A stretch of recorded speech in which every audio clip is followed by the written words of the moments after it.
నమస్తే, welcome to our channel. నేను మీ సిరి. కూటమికి నా మద్దతు అని చెప్పేసి మెగాస్టార్ చిరంజీవి గారు అయితే చెప్పడం జరిగింది. అంటే ఇప్పుడు రానున్న రోజుల్లో ఖచ్చితంగా కూటమి గెలుస్తుందని చెప్పేసి అయితే తను చెప్తున్నారు. సో ఈ అంశాన్ని మనకి వివరించడానికి మనతో పాటు ఉన్నారు TDP official spokesperson doctor S Rao garu. నమస్కారం సార్. నమస్తే సరి. సార్, ఇప్పుడు చూస్తుంటే మెగాస్టార్ చిరంజీవి గారు కూటమికే నా మద్దతు అని చెప్పేసి అయితే తను చెప్పడం జరుగుతుంది. ఇంకొకటి ఏంటంటే ఖచ్చితంగా ఈసారి కూటమి గెలుస్తుంది అని చెప్పేసి కూడా తను అనడం జరుగుతుంది.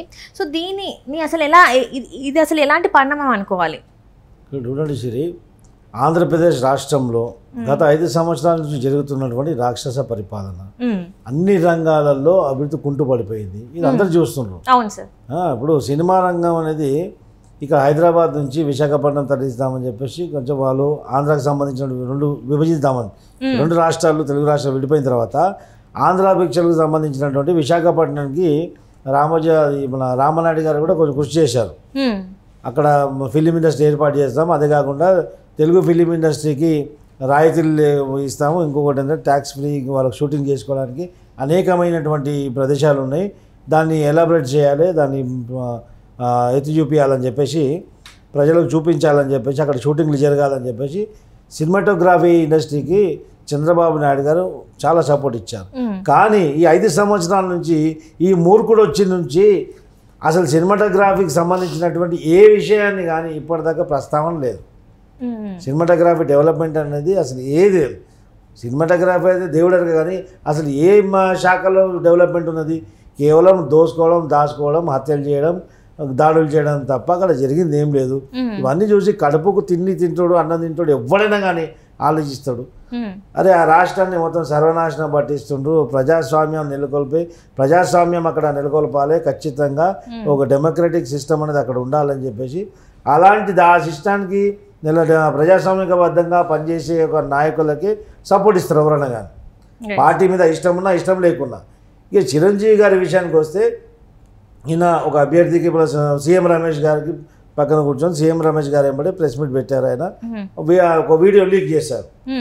సీఎం రమేష్ గారికి కేంద్ర పార్టీకి బీజేపీకి కేంద్ర ప్రభుత్వంలో అక్కడ ఉన్నటువంటి వ్యక్తులతో ఆయనకు ఉన్నటువంటి సత్సంబంధాల వల్ల నాకు తెలుసు, వారు ఇక్కడ ఎన్నికై వస్తే వారికి ఉన్నటువంటి సంబంధాలతో ఇక్కడ అభివృద్ధి ఇంకా శరవేగంగా జరుగుతుంది, ఖచ్చితంగా ఈ యొక్క ప్రాంతం అభివృద్ధి చెందుతుంది, ఖచ్చితంగా మనం అందరం కూడా సీఎం రమేష్ గారిని కానీ ఈ యొక్క కూటమి నాయకులను గెలిపించాలని చెప్పేసి చిరంజీవి గారు చెప్పారు. అవును సార్. చెప్పిన తర్వాత ఇప్పుడు ఏమైపోయింది, ఒకవైపు కూటమి నాయకులందరూ కూడా చంద్రబాబు నాయుడు గారు, పవన్ కళ్యాణ్ గారు, పురంధేశ్వరి వీళ్ళందరూ కూడా ప్రజల్లోకి వెళ్ళిపోతూ ఉన్నారు. అనునిత్యం ప్రజలకు చైతన్యపరుస్తున్నారు. ప్రజల్లో వీళ్ళకి వస్తున్న ఆదరణ, దాంతోపాటు చిరంజీవి గారికి ఉన్నటువంటి స్టార్డమ్, చిరంజీవి గారికి ఉన్నటువంటి ఇమేజ్ వల్ల ఒకవేళ చిరంజీవి గారు కూడా కూటమికి సపోర్ట్ ఇస్తే చిరంజీవి గారి అభిమానులంతా కూడా ఒకవైపు అవుతారని చెప్పేసి ఈ యొక్క YCP party, Jaganmohan Reddy YCP party యొక్క నాయకుల వెన్నులో వణుకు పుట్టి నిన్న కూడా మళ్ళీ ఇప్పుడు కూడా స్టేట్మెంట్ ఇచ్చారంట. ఆ సజ్జల, జొన్నల, మెంతుల ఇవన్నీ రకరకాలు ఉన్నారు కదా, వీళ్ళందరూ కలిసి ఇప్పుడు స్టేట్మెంట్ ఇచ్చారు. ఆ సజ్జల రామకృష్ణారెడ్డి ఎవరు, చిరంజీవి వచ్చినా ఏం పీకెళ్ళాడని, ఏం పీకి కాదు, మిమ్మల్ని పీకి బయట పడేసే దినం దగ్గరకు వచ్చింది. కేవలం నెల రోజుల వ్యవధి, నెల రోజుల లోపలే మీ సంగతి తెలుస్తుంది. 13వ తారీఖు ఓటింగ్ రోజు మీ కథ అంతా తెలిసిపోతుంది. ప్రజలు ఈరోజు కసితో ఉన్నారు. ఇక్కడ ఆంధ్రప్రదేశ్లో ప్రజలు కసితో ఉన్నారు. ఎప్పుడు ఎన్నికల తేదీ వస్తుందో, ఎప్పుడు పొద్దున్న లేచి అక్కడ ఎన్నికల పోలింగ్ బూత్ పోయి బటన్ నొక్కి ఈ యొక్క రాక్షసుని పర్మనెంట్గా ఇంటికి పంపించాలని చెప్పేసి ప్రజలు ముక్తకంఠంతో కంకణబద్దులై ఉన్నారు. దీంతో ఇప్పుడు ఎవరేం బీకలేరన్నారు కదా, సజ్జల కాదు, ఇంకా జొన్నల కాదు, ఇంకెవడన్నా నేను చెప్తున్నా కదా, చిరంజీవి గారిని ఖచ్చితంగా మేము ప్రచారం తీసుకొస్తాం. అప్పుడు ఏం బీకుతామో ఏం పీకమో మీరేం బీకుతారో అప్పుడు చూసుకుందాం. అంటే ఇప్పుడు చెప్తున్నాను కదా, జగన్మోహన్ రెడ్డి గారు 14 లక్షల కోట్లు అప్పు చేసుకొచ్చి మరి ఆంధ్రప్రదేశ్ని డెవలప్ చేసిన అని చెప్పేసి ఆయన చెప్తున్నాడు. అభివృద్ధి నేనే ఇంత తీసుకొచ్చిన, అభివృద్ధి ఇంత అయింది అని చెప్పేసి అంటున్నారు. మరి నిజంగా అభివృద్ధి అయిందంటారా? ఆ నత్తి పకోడీ తెచ్చింది ఎక్కడికి వెళ్ళి 14 లక్షల కోట్ల రూపాయలు అప్పు చేసి రాష్ట్రం పైన ఒక కుదిబండిని పెట్టిండు, అప్పుల కుప్ప చేసి పెట్టిండు రాష్ట్రాన్ని. ఏం చేశాడు, 14 లక్షల కోట్లు తీసుకొని నువ్వు సొంత డబ్బా కొట్టుకోవాలని చేసావు. ఈరోజు కార్పొరేషన్లు అన్నీ చేసి ఫెడరేషన్లన్నీ కార్పొరేషన్గా మార్చి ప్రతి కార్పొరేషన్ మీద లోన్ తీసుకొచ్చాడు. ఈ రోజు ఆంధ్రప్రదేశ్ రాష్ట్రానికి లోన్ ఇచ్చే ఒక రూపాయి ఇచ్చే లోన్ గతి లేదు ఎవరు. మొన్ననే పెన్షన్లు చూసింది కదా, 19,000 కోట్ల రూపాయలు పెన్షన్కి అవసరం ఉంటే ట్రెజరీలలో జీరో అమౌంట్ ఉంది. ఎందుకంటే దానికి ఒక వారం రోజుల ముందే దానికి మోకరిల్లే కాంట్రాక్టర్లకు 30,000 కోట్ల రూపాయలు ఇచ్చేయడం జరిగింది. అవ్వమ్మలు అక్క చెల్లెలు అన్నీ మాట్లాడతారు కదా ఈ నత్తి మాటలు. మరి ఈ నత్తి మాటలు మాట్లాడుకుంటూ అవ్వతాతలకు పెన్షన్ ఇవ్వాలని తెలుసుకోవద్దురా మూర్ఖుడా. మరి ఎందుకు ఫస్ట్ రోజు బటన్ నొక్కుతావు కదా, బటన్ నొక్కాలని తెలుసు కదా, ఫస్ట్ రోజు బటన్ నొక్కాలా. ఎందుకంటే 31st నీ అయిపోయింది ఈ పదవి కాలం, ఎలక్షన్ కమిషన్ చేతిలో వచ్చింది. ఖచ్చితంగా వాళ్ళకు ఈ యొక్క పెన్షన్లో జాప్యం జరిగితే ఈ నెపం అంతా కూడా ఏమవుతుంది, జగన్మోహన్ రెడ్డి లేకపోతే పెన్షన్ వస్తుంది అని చెప్పేసి అదొక అపోహ క్రియేట్ చేయడానికే నువ్వు వాలంటీర్లను వాడుకున్నావు. ఆ వాలంటీర్ మీద వెయిట్ చేస్తే వాళ్ళ రాజీనామా చేయించినావు. ఇప్పుడు ఏం చేసిండ్రు మీరు, 19,000 కోట్ల రూపాయలు ఫస్ట్ నాడు మీకు అక్కడ అకౌంట్లు ఉండాల్సింది. 2వ తారీఖు 3,000 కోట్ల రూపాయలు ఎక్కడి నుంచో అప్పు తీసుకొస్తే అప్పుడు ఆడ అది కూడా 10% మందికి పెన్షన్లు వేయడం జరిగింది. ఉద్దేశపూర్వకంగా నీ యొక్క బ్రోకర్లు, వైసీపీ ఏజెంట్లు, ఈ వైసీపీ కుక్కలు అందరు కలిసి ఈ యొక్క పెన్షన్ తీసుకున్నటువంటి లబ్ధిదారులు అందరికీ చెవులో ఊది అందరినీ బలవంతంగా సచివాలయ కార్యాలయాలకు పంపించడం జరిగింది. అక్కడ ఎండకు మండు టెండల ఎండకు నీళ్లు కానీ షామియాన కానీ అరేంజ్మెంట్స్ ఏం లేకపోవడం వల్ల ఎండ దెబ్బ తగిలి దాదాపు 30 మంది మృతి చెందారు.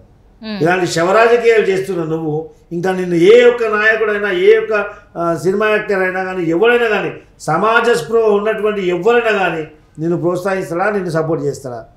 ఒకవేళ నీలాంటి వాడిని సపోర్ట్ చేస్తే మాత్రం వాడు మనిషే కాదు.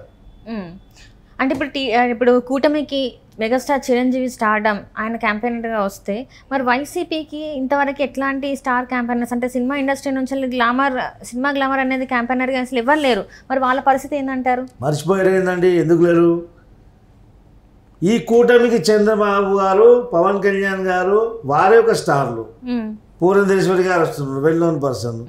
దాంతోపాటు చిరంజీవి గారు కూడా వస్తున్నారు, కేంద్ర నాయకులు కూడా వస్తారు. మీరు వైసీపీకి ఎవరు అంటున్నారు కదా స్టార్ క్యాంపెయినరు, శ్రీరెడ్డి లాంటి వాళ్ళు స్టార్ క్యాంపెయిన్. శ్రీరెడ్డిని పెట్టుకొని తిరిగి క్యాంపెయినింగ్ చేస్తాడు. శ్రీరెడ్డి కరెక్ట్ అంటే శ్రీరెడ్డి స్టార్ క్యాంపెయినర్ అంటారా? అంతే మరి, వైసీపీకి ఉన్న స్టార్ క్యాంపెయినర్ శ్రీరెడ్డి కదా, మాకు స్టార్ క్యాంపెయినర్ చిరంజీవి. ఓకే, అంటే ఇప్పుడు వాళ్ళ పరిస్థితి ఏంటంటే ఇప్పుడు ఇక్కడ నుంచే వాళ్ళ ఓటమి, వాళ్ళ వెనక తిరుగుబాటు అనేది కరెక్టా? ఓడిపోతున్నాం అనేది వాళ్ళు తెలుసుకున్నారు. వాళ్ళ మనస్ఫూర్తిగా వాళ్ళ మనసే ఆల్రెడీ ఓటమి అంగీకరించింది. మేకపోతు గంభీరత్వం ప్రదర్శిస్తున్నారు. సో అంటే ఇప్పుడు ఇంకా వైసీపీ అనేది ఇంకా భూస్థాపితం అయిపోతుంది అంటారు ఈ ఎలక్షన్స్ తోని? కనుమరుగైపోతుంది, భూస్థాపితం కనుమరుగైపోతుంది. ఏ విధంగా అయితే బీఆర్ఎస్ పార్టీ ఇక్కడ సర్వనాశనం అయిపోయి అట్టడుగుకి వెళ్ళిపోయిందో అక్కడ కూడా అదే విధంగా వెళ్ళిపోతుంది. ఈ పార్టీలో నాకు సంబంధించిన బీఆర్ఎస్ నాయకులందరూ కూడా పార్టీ కనుమరుగైన తర్వాత ఎక్కడ దర్శనమిస్తున్నారు? జైళ్ళల్లో, కోర్టులలో.